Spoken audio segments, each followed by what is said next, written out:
Hey guys, what's up? It's Samir from Lacrosse Network. I'm going to be talking to you guys about one of the most fun parts of lacrosse, shooting the ball. So just like we talked about when we're throwing, our hand placement is important when we're shooting. So we don't want to be shooting the ball with our hand up here like we're cradling. We can't get much power out of here. If we're shooting like this, the ball's really just going to droop down on the ground. It's going to be going 0 miles per hour.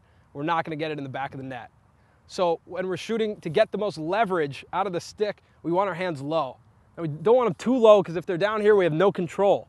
All right, so think about when you're passing, the same thing we told you guys about where to keep the top hand to make sure that the butt end is in the middle of your elbow. All right, so now you can drop it just a little bit lower. That's what I like to do. All right, but it's a lot about your preference. If you like to shoot with your hand a little bit higher, that's fine. I like to shoot with it a little bit lower. So if you guys watch college lacrosse, you guys watch MCLA, anything, you're going to see guys shooting from all different angles. Sidearm, underhand, behind the back, you're going to see all that. But I guarantee you that all those guys learned how to shoot by shooting overhand. It's the best way to learn the mechanics of shooting. All right, so the way that I learned how to shoot and the way that I like to teach shooting is with a 4-letter acronym, BEEF. What does BEEF stand for? All right, we'll start with B, balance. You want to make sure you're balanced. If you're shooting off balance, you can't get any power. If you're shooting off your back foot, okay, like this on one foot, you're not going to get any sort of power.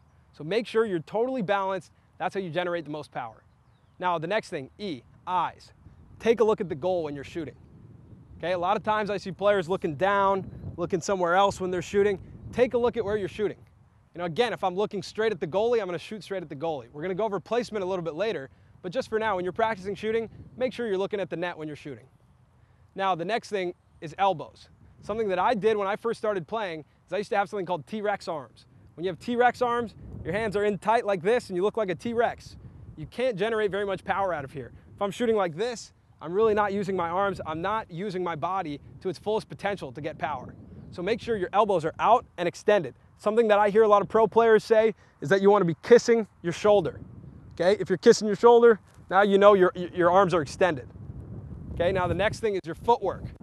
Footwork is really important. Just like we talked about how a pitcher throws a baseball or a tennis player, anything like that, football player, something that they always do is they plant that foot and they open up their hips.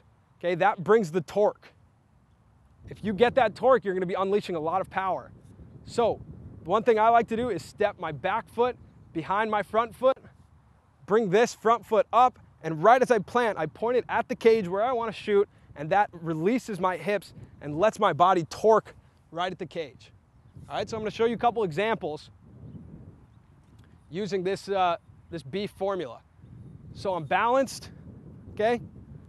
I got my eyes on the cage, my elbows are far and away, and I'm gonna get my footwork in, lift up, and shoot right at the cage. So right now, I'm not very concerned with placement. I just wanna know that I'm shooting and I'm following through, okay? And I'm using this acronym BEEF. So I got my balance, my eyes are on the cage, my elbows are out, my footwork is in, and I'm shooting right at the cage. The last thing we're going to talk about is the follow through.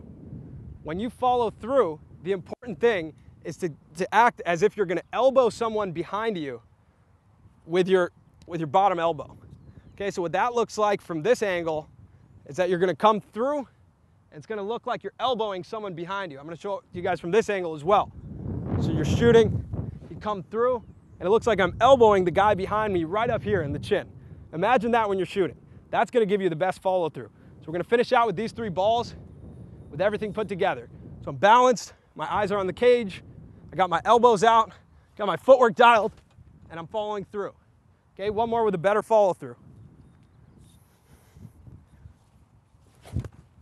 Okay, and that one's going to go straight into that corner.